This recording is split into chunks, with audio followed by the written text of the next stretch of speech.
Hey, Candace, how are you? Great. Hello, everybody, and thank you for joining us for the Pharmacy Cannabis Lecture Series. Each session is designed to deliver a small and in-depth dose of cannabis education. I'm Candace Hawes, and I want to thank all of our viewers and customers from the Pottery, from the Pharmacy Santa Ana, Santa Barbara, and Berkeley for joining us today, as well as all of our regular viewers who watch on a daily or regular basis. In this session, we're going to discuss superfoods in cannabis. Superfoods are a special category of foods. They're calorie sparse and they're also nutrient dense. Superfoods can help your body ward off disease. They can keep you healthier. They can improve your energy levels. So in this webinar, we're going to learn about superfoods and about benefits of adding superfoods and combining them with cannabis. Our special guest speaker today is Penn Louis from Chalice Farms, the producer of Chalice Chews and other high quality cannabis products. Penn has been heavily involved in the cannabis industry for the past 10 years as a producer, distributor, advocate, and a consumer. Starting as a medical patient in 2010, Penn first learned firsthand the benefits of the benefits that the plant can provide. He began pursuing a career and sharing his passion, and he actually started one of the first delivery services in Oregon 2 years after becoming a patient. After joining Chalice Farms in 2016, Penn's passion for increasing education and inclusion in the cannabis industry led to a role in training at Chalice Farms. Working with both retail and wholesale teams, Penn has conducted thousands of hours of training in stores across California, Nevada, Oregon, and even Canada. Beyond training bud tenders and cannabis retailers, Penn also co-hosted Chalice TV, which is really cool, interviewing renowned doctors, cannabis chefs, forward-thinking legislators, and other influential members of the cannabis community. Penn is currently leading a wholesale team in California and Oregon, providing field insight for new product lines, increasing quality of existing lines, and strengthening the relationship between producers and retailers alike. So I'm really excited to have Penn with us today to talk about superfoods and cannabis. Hi, Penn. Hey, Candace, thank you so much for having me on today. I cannot tell you how excited I am to interface with your team. Thank you. Yeah, we're really excited to have you too. I love your guys' products. It's one of my favorite edibles. And I love the fact that you're one of the only brands that actually incorporates superfoods. So that's why I thought you guys would be perfect for this webinar today. So for those of our viewers who maybe haven't heard of Chalice Farms and Chalice Chews before, can you tell us a little bit about your company? Yeah, absolutely. So I've been a part of Chalice Farms now for the better part of 5.5 years. And it's been, I think, as anybody in the cannabis industry would say, it's been a wild ride.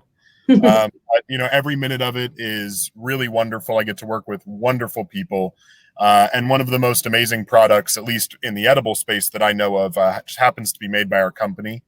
A lot of times, when people go to sell a product or people talk about a product, I think what's really important is the why. So like, why does this product exist?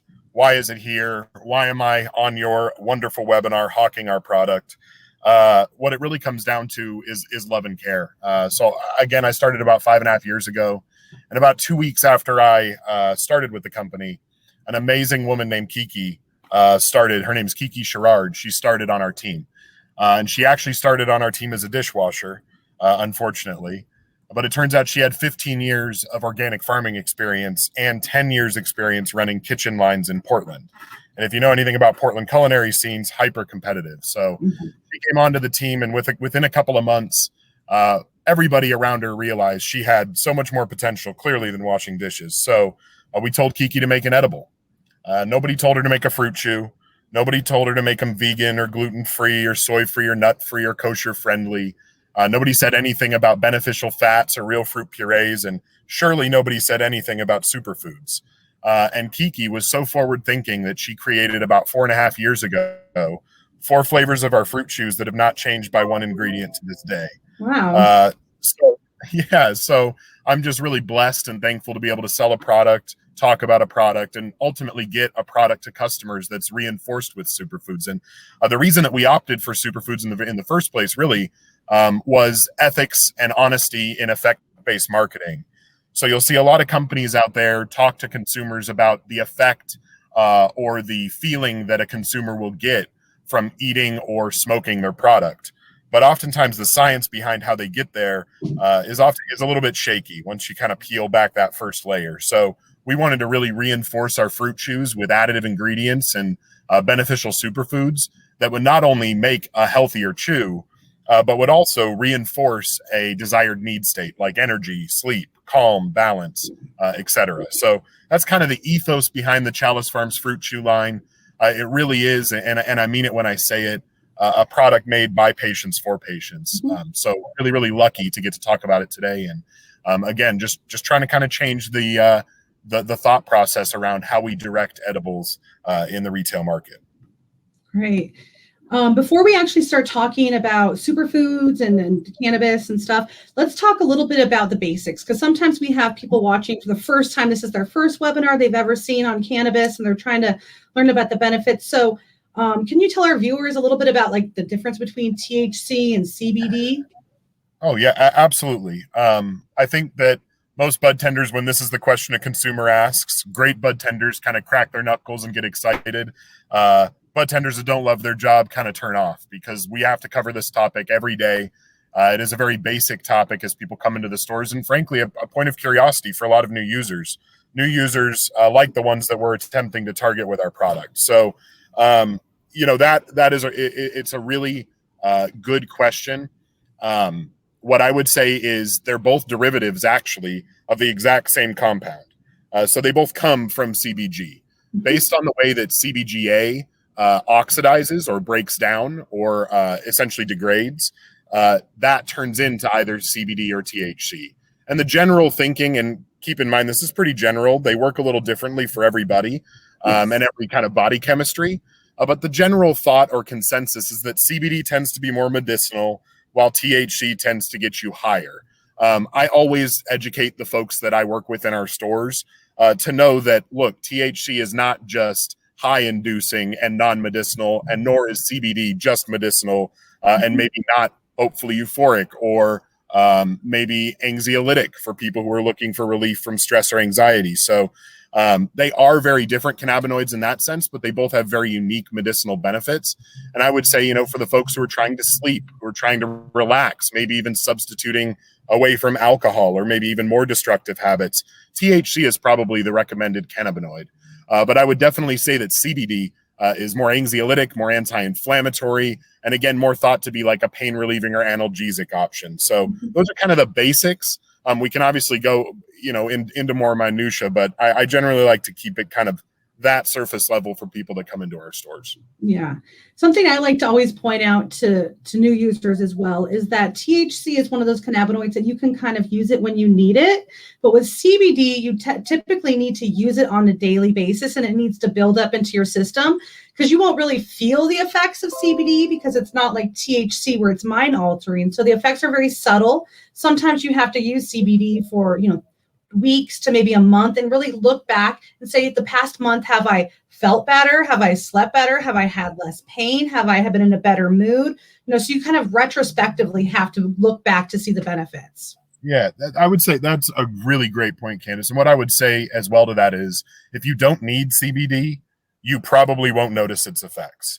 Yeah. But if you're somebody who does suffer from anxiety or constant pain, CBD can be very, very impactful. But to your point, it does take, I've generally hear, at least a couple of weeks to build up to effective levels in your system. So it's not something you can just try for a couple of days, say it's not working for you, and kind of throw out. You really have to stick to that regimen. It really is a health and wellness option. Yes. There's a lot of new users that do the same thing that you're saying. They use it for a couple of days. They're like, I don't feel anything. And maybe it's a little bit more than they're used to paying for a product, and so they just kind of give up. People really have to stick with it. I always recommend keeping like a journal, a cannabis journal. What did you take? How did it make you feel? What was the effect? And so that you can go back and retrospectively kind of look to see how something's affecting you. Well, and a lot of those new users come into the store expecting cannabis to be incredibly impactful, right? They've built it up on this pedestal for maybe months, oftentimes years. And they're saying, it's going to be too effective. It's going to be too strong. So oftentimes I think people come in and try CBD and are maybe even not disappointed, but definitely it doesn't live up to their expectations of that psychoactive, insane experience that a lot of people make all cannabis out to be. So, it can be a great training wheels cannabinoid to kind of ease people into more psychoactive cannabis products. So, yeah, definitely. I agree. Another thing a lot of people that are newer users to cannabis don't understand is that every single different delivery method has a completely different effect. And I think it's kind of neat though, because I can pull out of my tool chest whatever I need to kind of remedy. If I'm having a day where I'm having a lot of pain, I'm going to want to use like an edible, and I'm going to want to use THC. Or maybe if I just need some for anxiety and depression, you're going to use like a different kind of product, like something that's like lasts longer. So can you talk about the different delivery methods? And then let's talk about edibles specifically and how they differ from the other methods when it comes to onset and duration. Oh yeah, absolutely. And to your point, and just with regards to CBD, depending on the way that you apply the product, it really impacts you incredibly differently. From a transdermal patch to an ingested product to something that's inhaled, you're really delivering through very different channels. And then on that note, kind of in the difference between edible consumption and, say, smoking, it's actually incredibly different. And this, Candace, you and I were kind of talking about it prior to hopping onto this webinar. But this, I think, is one of the most misunderstood portions of cannabis, especially for, retail sales associates to jump onto the floor. They're passionate and excited, but oftentimes don't know the minutia of what's actually happening in your body when you consume cannabis products. So, for example, THC is very, very quick acting when you inhale it, right? You feel the effects within 5 to 10 minutes. You're getting immediate bioavailability via mucosal membranes in your lungs and in your kind of esophagus and airway. So the product is almost immediately available. Edibles, as you know, and if folks don't, this is really important, are very different because you're actually eating Delta-9 THC, which is metabolizing ultimately through the liver, not immediately into the bloodstream through mucosal membrane. So the product is actually changed. THC, for example, is changed into completely different metabolites. It's actually changed into 11-carboxy and 11-hydroxy THC. And 11-carboxy THC is actually, it's useless. It doesn't really contribute to your high or your experience whatsoever. But 11-hydroxy is absolutely not useless. 11-hydroxy is 5 to 7 times more psychoactive than traditional Delta-9 when it's inhaled. So, when we talk about the character of experience, it's not really going to be anything like smoking THC because you're delivering a completely different compound to CB1 receptors in your brain. It'll be, THC that's delivered from an edible product will generally be much longer lasting. Obviously, we generally refer to an edible high as lasting up to maybe 8 to 12 hours, even if you really have a strong experience. Also, they'll be longer to onset. That first pass effect via the liver and into the bloodstream, it's timely. It doesn't happen immediately. It's not as fast acting as inhaled THC. So you generally expect to feel those effects between 45 minutes to 2 hours. And so that, variability has led to a lot of users actually opting out of using edibles and into using other products. So it's really all about kind of decreasing that variability.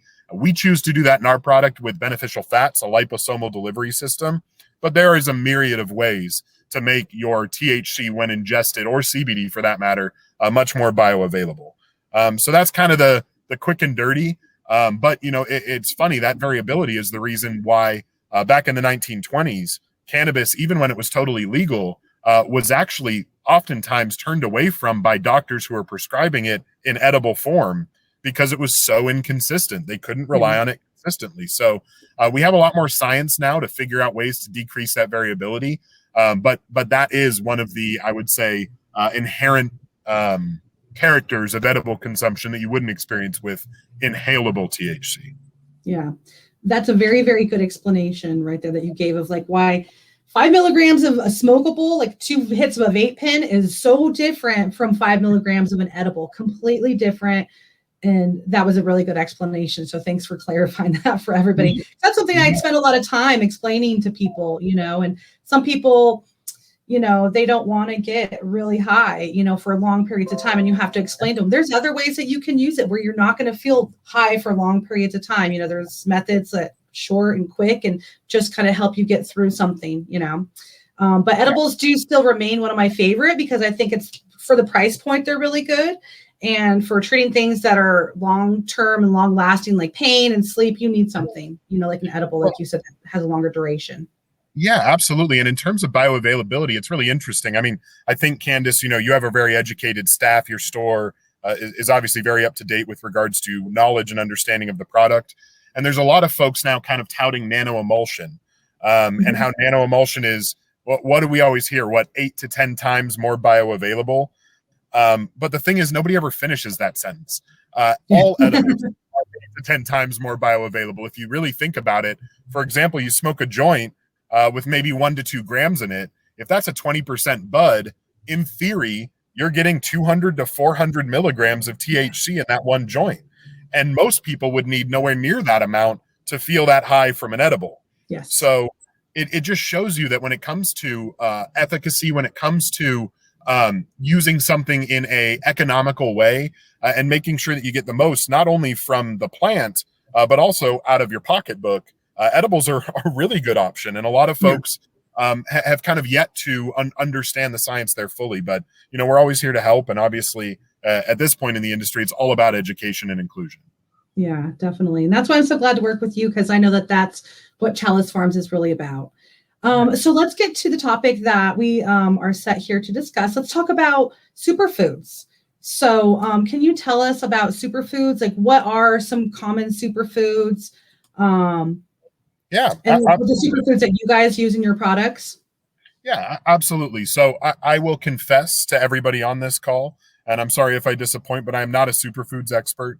I'm a cannabis and our product expert. So there's a myriad of superfoods that we use and that people have turned to using every day. Most of the time, superfoods are thought of as being very calorie sparse and nutrient rich. A lot of the superfoods that and you'll see quite a few of them up here in front of you, anywhere from avocados to broccoli to spirulina. I mean, there's a plethora of options. Now, when it comes to the superfoods that we use in our product, we use them for 2 reasons. We use them, one, obviously for health and wellness benefits. We want to make a product that somebody can use every day, they can work into their daily regimen, and that they can feel good about taking on a daily basis. If it's a health and wellness product, that should be our first, second, and third focus. So that's really I would say, crux of why we use superfoods, nootropics, adaptogens in our products.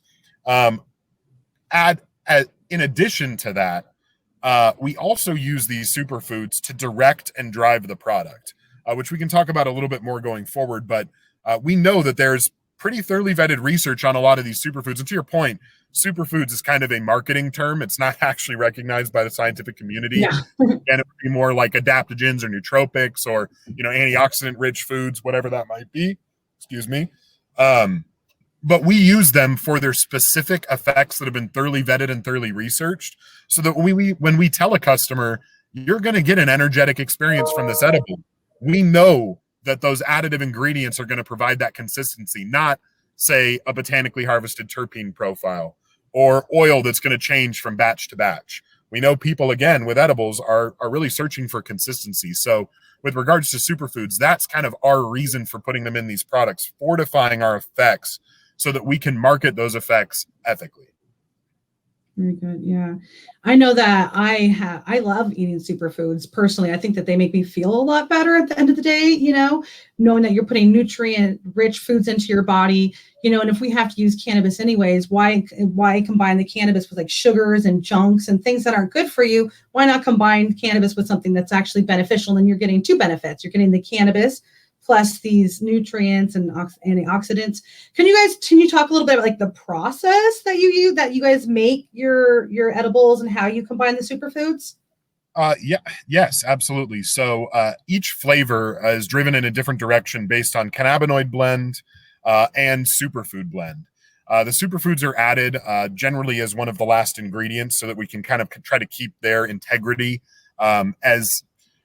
as intact as humanly possible. Obviously, we're cooking all of these products. They are going to be some candies, so heat is subjected to the product. But that is something that we always try to do, is kind of keep our product from degrading. We try to make sure that the integrity of the superfood is upheld. And then again, we try to pair that superfood to the individual flavor. So for example, we have a lemon ginger 10-pack of fruit chews. And actually the lemon ginger is like my baby. It's my favorite of our flavors. It's a 10-to-1 ratio. And we have 500 milligrams of CBD in that product. So a 10-pack of chews, 50 milligrams per chew, and then 5 milligrams of THC per product. So it's a 10-to-1 ratio. And we called the product Recovery. But it wouldn't really be a recovery chew based just on a cannabinoid blend. So we actually chose to add turmeric and black pepper to the product. And a lot of folks know turmeric. A lot of people are working it into their everyday diets because turmeric has been touted and heralded as being anti-inflammatory, which it is. But the thing that a lot of folks don't know about turmeric is that turmeric, actually, the active ingredient in it that gives you anti-inflammatory qualities is called curcumin. And it's not bioavailable without the addition of another compound called piperine. And that compound is abundant in black pepper. So when you put those two superfoods together, you can actually help to activate one of them, thus making the entire superfood blend more beneficial. So, it's not only adding our superfoods at the right time to maintain integrity, but it's also pairing our superfoods with the right cannabinoid blend and the right additional superfoods to get the very best out of that ingredient. And really, that's ultimately what Chalice Farms is all about, is integrity of ingredients, upholding the ingredients, and getting the very most out of them. That's so cool. So cannabis leaves and hemp seeds both have like omega-3 and omega-6 fatty acids. So would they be considered like superfoods as well? Absolutely. So raw juiced cannabis, I threw those two together. Raw juiced cannabis has actually been for quite some time heralded as a superfood. Not only is it rich and abundant in omega acids, but past that, it's high in THCA. So THCA is an anti-inflammatory compound and non-psychoactive, and it's abundant in cannabis plant material. So yes, cannabis is a superfood. So when you think about a cannabis edible and you think about pairing it with superfoods, it may seem not, I wouldn't say contrived, but maybe like going a few steps above where you need to. But if you really think about it, it's actually exactly the way that you should eat cannabis, is alongside other superfoods and other beneficial plants, fungi, or compounds. So that's absolutely our focus, is not only treating cannabis like the superfood it is, but then pairing it with additional superfoods, nootropics, and adaptogens to try to get the very best out of it. Yeah. If someone wanted to kind of incorporate this into their life, they could under Prop 64, adults in California can have 6 plants per house. You could have a nice flowering plant in the backyard, or any stage really, cut off some leaves, some buds, throw it into your shake, and combine it with berries and strawberries and other superfoods, and you could actually have this like enhanced superfood shake every day. And I think that's something that people should really take advantage of. Even if you don't have a green thumb, there's no reason why you couldn't just experiment and try to have, grow a couple plants, and you don't have to worry about the end result, these big buds. You could just harvest the plant for its uses in your diet. Yep. Quite a few people are using, water leaf, for example. They're either juicing that water leaf, which I never really recommend because you use a lot of the beneficial portions of the plant by juicing it, or they're grinding them up into smoothies, and it's absolutely healthy for you. It's a high quality additive to your smoothies or whatever your daily regimen is. And then to that point as well, you could, even if you have 6 plants, grow different varietals to get different effects from your product. So there's a lot of unbelievable opportunities when it comes to cannabis and the cannabis plant. And I would just say to anybody, and obviously I don't quite know the scope of everybody listening on this webinar, but to anybody that hasn't actually worked with the plant before, it is such a communicative product. It's such a communicative plant and entity. Anybody that smokes or uses cannabis should have grown it before. So the fact that you guys are now able to do that in California, I know for a while in Oregon, we could all grow our 4 plants, and in California, it wasn't legal. So I'm just so happy that everybody's going to get the opportunity to work with such an unbelievable plant, whether that be growing it to fruition and smoking the buds, or whether that be juicing the plant and maybe working it into a health and wellness routine. But what I think we'll probably see, I've been waiting to see some sort of infused Odwalla smoothie style thing on the market. Real juiced cannabis leaf. That one's out of the vault. I'll let you guys have that one. But I really think that we'll start to use this plant in a myriad of ways that maybe right now we're a little bit hyper focused on extracts, high THC, high potency, and maybe down the road we'll wise up to really the true benefit of the plant, which is whole plant medicine. That's cool. Back before regulation days, so maybe 6 or 7 years ago, there was a collective that actually, what they did was they made smoothies. So you would pick what you wanted in it, and they would add the cannabis into it. And then they actually had like a boba machine where they could like seal the top with like a plastic seal and then give you like a straw. And then you were supposed to, of course, go home and then partake in your smoothie. But that was really neat. Unfortunately, with the regulations like they are today, there's not a place for that. But maybe in the future, that might be something that we see, like live juice bars with, actual CBD and well, they already have ones, I think, with CBD with like actually THC and some of the other cannabinoids in it. I'm sure we'll see that soon. Yeah, absolutely. I mean, and it's as the pendulum swings, right? They're going to give us the opportunity to sell this product legally. And with that comes overregulation. So that's going to happen, I think, for, the next couple of years. And then they're going to lax that up. They're going to maybe allow for consumption, especially as we go nationally legal. So I think to your point, Candace, yes, you're going to see a myriad of new opportunities open up over the next few months, few years, that are going to be really exciting. And yeah, I think you're going to see those options, those juice bars, those restaurants, those farm to table experiences. And, for me, that's actually where I'm incredibly excited to see this industry go. Me too. I'm really excited about that kind of stuff. So now I want to talk like a little bit about the benefits of superfoods. And so I have here up in the slide, on the screen, a slide that I made. And it talks about some of the benefits. Superfoods are good antioxidants. They are thought to help prevent cancer. They are also a healthy fat. So they're thought to help prevent heart disease. They also are high in fiber, so that can help prevent diabetes. And it also helps with digestive problems. Just make sure that, everything's moving properly in your body. And also they have a lot of phytochemicals. So these are plants that are found or chemicals found in the plant that have numerous health benefits, sort of similar to cannabis, Are there any other benefits that you can think of that superfoods have?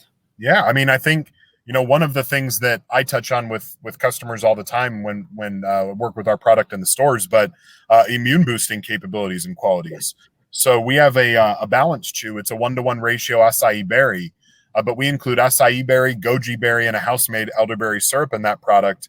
Not only because they're antioxidant rich, so again, they're maybe cancer preventative, but in addition to that, we have the ability to essentially help strengthen one's immune system. So we even prior to all this COVID insanity, we noticed a natural lift from that product line over the winter months as people started to get sick. So, yes, there's a myriad of other, there is a lot of other benefits to consuming superfoods in your everyday lives. It depends on the superfood, of course, as you see right here. But yes, I think we're getting to the point, and I think this is kind of a cultural revolution where people are getting much more concerned and also wary and also educated on what they put into their bodies. And as that starts to happen, as people start to wake up to what not only superfoods do to their bodies, but individual foods do to their individual bodies, this is where I think this conversation around nutrition, not only in cannabis edibles, but just in general, is going to really start to change. And if we can lead that charge in the cannabis edible space, we'll do it. But I think as people get more conscious about what they put into their bodies, superfoods, nootropics, adaptogens, beneficial fungi, that is going to be a huge part of the conversation moving forward. I mean, I was in 7-Eleven the other day and saw Smart Water with ashwagandha in it. So it just shows you like we're moving in that direction. People want to work healthy, beneficial compounds into their everyday lifestyle. And I think fruit chews are a great way to do that. A bottle of water you would drink anyway is a great way to do that. So I think we're going to start to see these beneficial compounds in really a plethora of other mediums in everyday life. And I think because of that, we're going to start to live healthier lives based mostly on research and understanding of what these compounds do, which is still evolving every day. So kind of a long-winded answer there. But yes, there is a lot of benefit to working superfoods into your daily life. I totally agree. And like you said before, there's not actually a lot of research being done, but it's starting to be collected on like PubMed and, all the different websites where you can see research on superfoods. If somebody, did you run across any research that you might want to point out or any like sites that you might want to point people to? Well, when I look specifically for information on superfoods, I'm obviously always looking from the cannabis lens, right? Mm-hmm. So, what I would say to that is there is very, very little research with regards to how cannabis interacts with superfoods. So that's kind of an interesting space. I think it's an area of a lot of opportunity, but also I think that there's some assumptions that can be made. And I'm sorry, it's getting darker, and my face is getting scarier by the minute. So I apologize for that, everybody. No, but for example, we use cordyceps fungus in one of our chews, and we know cordyceps fungus helps to increase blood flow. And so if you're going to assume that you have cannabinoids in your system and you have cannabinoids in your bloodstream, then one could assume that by increasing blood flow, you're either going to increase bioavailability or decrease onset time, potentially both.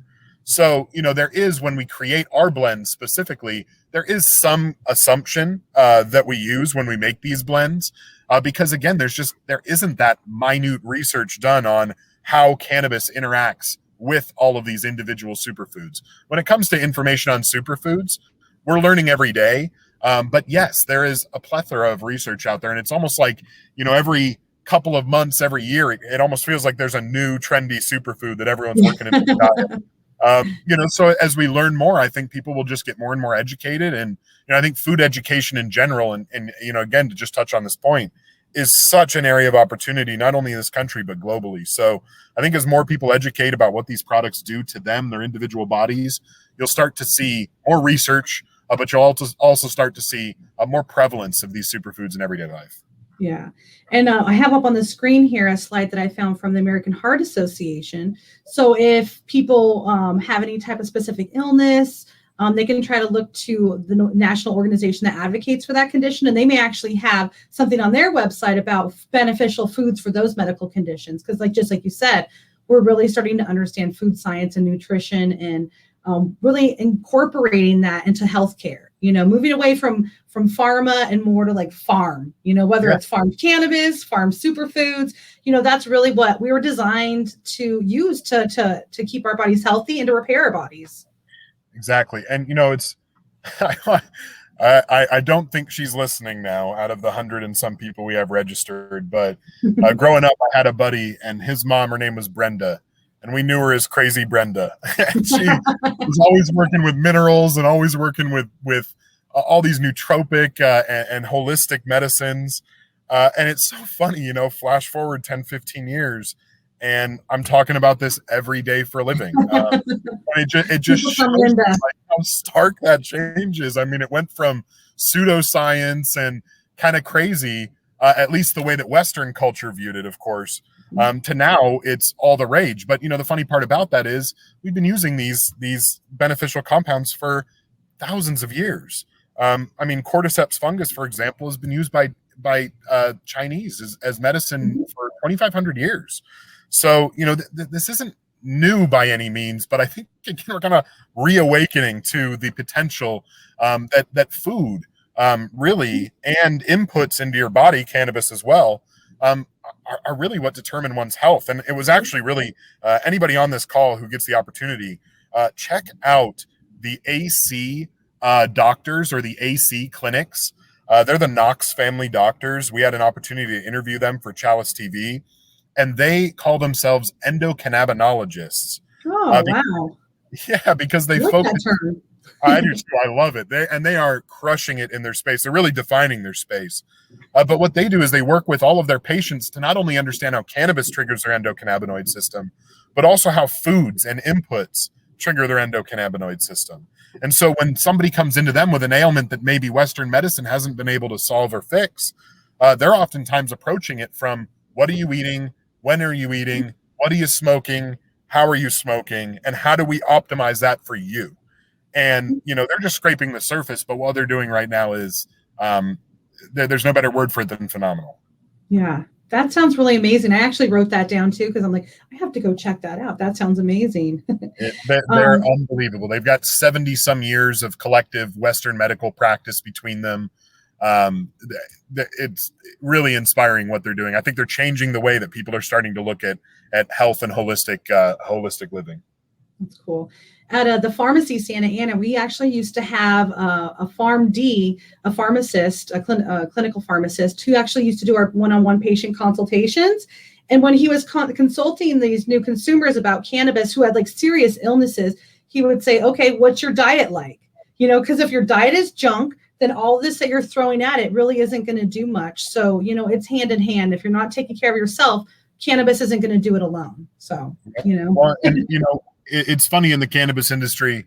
A lot of times we get the munchies, we do some certain things. Maybe we look back on the next day and say, that was probably pretty regrettable. But the funny thing about that is, we all ultimately, we are of the earth people. I mean, that's where this product comes from. It's the earth. So why, change it, construe it, manipulate it in multiple ways? Why not, create a product that's as close to not only the cannabis plant, but plants in general as you possibly can. So, it's very interesting where this industry is about to go. And I think specifically the science behind edibles, I'm really kind of holding on with bated breath, waiting for what's new and what's next. Yeah.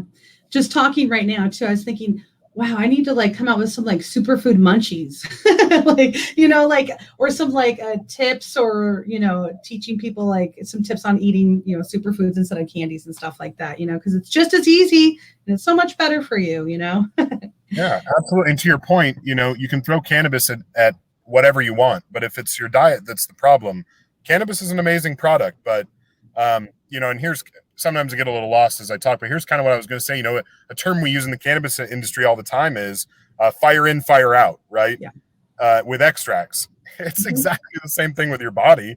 If you put crap into your body, you're going to get crap out. So it's exactly the same thought process there. So it's funny how that transcends both health and healthy lifestyles, but also business. Yep. Speaking of fire in, fire out, do you guys have anything coming out from Chalice Chews this year? Maybe different flavors, different products? Anything you want to share with our audience? Well, you hold my feet to the fire. I got to give you guys something, I guess.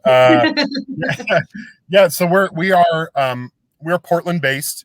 So I fly down to California every Monday from Portland, and then I fly back up every Friday. So I'm a quasi Californian at this point, but Oregon really is our test bed. So we're playing around with a lot of different stuff. We've got some flavors in the back pocket that nobody's gotten to try down here in California yet. I've heard of peach bourbon being thrown around. I've heard of a watermelon mint that's also available. So we're playing around with new flavors behind the scenes. We're also experimenting with CBG and CBN as well.